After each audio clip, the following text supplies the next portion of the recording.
राज्याचे विरोधी पक्षनेते विजय वडेट्टीवार दिल्लीत दाखल झालेले आहेत। आपण थेट त्यांच्याशी बातचीत करणार आहोत। साहेब, केंद्रात एनडीए सत्ता स्थापनेचा दावा करते आहे।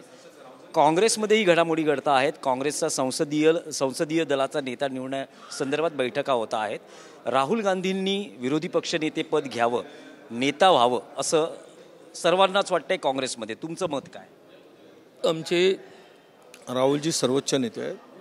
त्यांनी जो संघर्ष आणि कठीण परिस्थितीत पक्षाला पुन्हा उभारी दिली, अशा वेळेस राहुलजींनी काय निर्णय घ्यावा हा राहुलजींचा मत आहे। त्यांनी राहावं की नाही राहावं, कोणाला करावं, हे सर्वस्व अधिकार राहुलजींचा आहे। त्यावर आमचं भाष्य करणं उचित होणार नाही।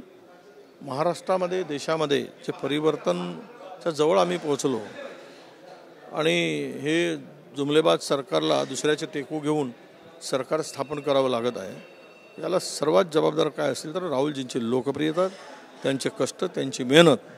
अशा स्थितीमध्ये त्यांनी कुठल्या पदावर राहावं किंवा कुठला पद स्वीकारावं हा त्यांचा अधिकार आहे। आम्ही त्यावर फार काही बोलणार नाही। पण नेतृत्व त्यांचं होतं। भारत जोडो यात्रा, एकूण योगदान पाहता काँग्रेसमध्ये विरोधी पक्षनेतेपद हे त्यांच्याकडेच असावं असं मत काँग्रेस अंतर्गतच आहे। आग्रह केला जाणार आहे का की त्यांनीच हे पद स्वीकारावं? ते आता असं आहे, आज 4 वाजता बैठक लोकसभा सदस्यांची आहे आणि त्या बैठकीमध्ये त्यांचा सगळ्यांचा ओळख बिळख सगळे परिचय वगैरे आहे। नवीन सदस्य निवडून आले आहे। तिथे काय ती चर्चा होईल, त्या चर्चेमध्ये काय ठरतं हे मला माहीत नाही, कारण मी पार्लमेंटचा मेंबर नाही। महाराष्ट्रात जे महाविकास आघाडीला यश मिळालं त्यात सर्वाधिक जागा या काँग्रेस पक्षाला आल्या। 1 वरून 13 वर अशी उडी घेतली काँग्रेसनं आणि 1 अपक्ष असे जवळपास 14 खासदार आज काँग्रेसचे आहेत।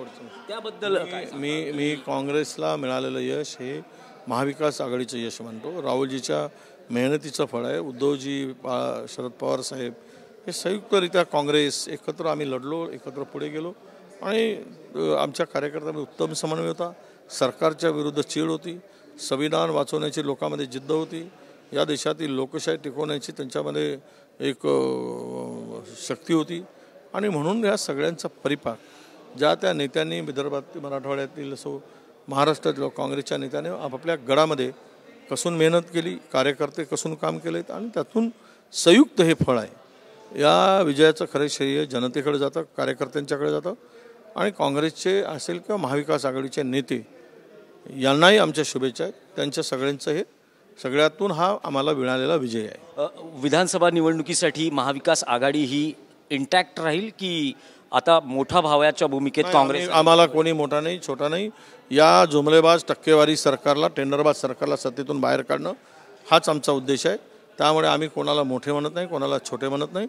आम्ही सगळे मिळू एकदिलानं काम करू, जसं लोकसभेत केलं आणि विधानसभेतही करू आणि 200 पेक्षा अधिक जागा जिंकण्याचा आमचा उद्दिष्ट सफल करू। फडणवीस म्हणत आहेत की मला सरकारमधून मोकळं करा, पराभवाची जबाबदारी त्यांनी घेतलेली आहे। त्यांनी त्या पदावर राहावं। देवेंद्र फडणवीस मोठे नेते आहेत, जबाबदार नेते आहेत आणि आमची इच्छा आहे की ते विधानसभेपर्यंत तरी राहिलेत ते आणि बावनकुळे दोघेही त्या पदावर, तर आम्हाला विधानसभेत लोकसभेसारखं यश मिळेल। त्यामुळे त्यांना आमच्या शुभेच्छा आहेत। TV9 मराठीशी बातचीत केली त्याबद्दल आपले आभार। व्हिडिओ जर्नलिस्ट सिद्धेश नाईकसह दिनेश जोखंडे, TV9 मराठी, नवी दिल्ली।